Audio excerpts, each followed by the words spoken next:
بسم اللہ الرحمن الرحیم۔ فرمان مصطفیٰ صلی اللہ علیہ وآلہ وسلم، جو مجھ پر ایک بار درود پاک پڑھے گا اللہ پاک اس پر 10 رحمتیں بھیجتا ہے۔ صلو علی الحبیب صلی اللہ علیہ محمد صلی اللہ علیہ وسلم۔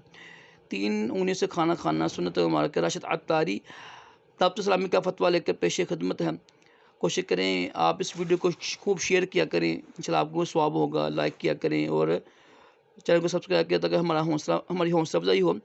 یہ ماہ نامہ فضائل مدینہ ہے جون کا، اس میں سنتے ہیں انشاءاللہ فتویٰ ایک نماز کے حوالے سے ہے، انشاءاللہ آپ کے علم میں اضافہ ہوگا۔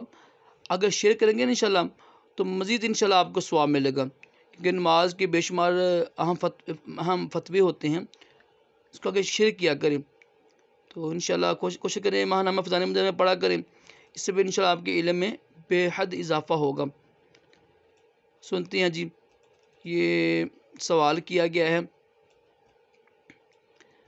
کسی بھی دانت کا کڑا پہن کر نماز پڑھنا کیسا ہے؟ ٹھیک ہے، یہ شرعی مسئلے ہوتے ہیں۔ سوال کیا فرماتے ہیں علماء کرام اس مسئلے کے بارے میں کہ آج کل کئی نوجوانوں نے ہاتھوں میں لوہے پیتل وغیرہ کا کڑا پہنا ہوتا ہے، اور ان میں سے جو نمازی ہوتے ہیں وہ اس کے ساتھ ہی نماز ادا کر لیتے ہیں۔ شرعی رہنمائی درکار ہے کہ مرد کے لیے دانت کا کڑا پہننا کیسا ہے اور اس کو پہن کر نماز ادا کرنا کیسا ہے۔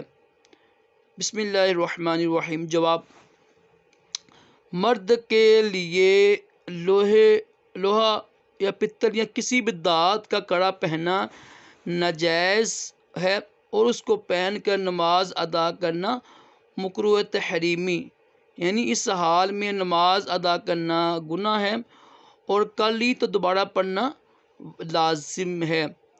واللہ اعلم عز وجل ورسولہ اعلم، صلی اللہ تعالی علیہ وآلہ وسلم۔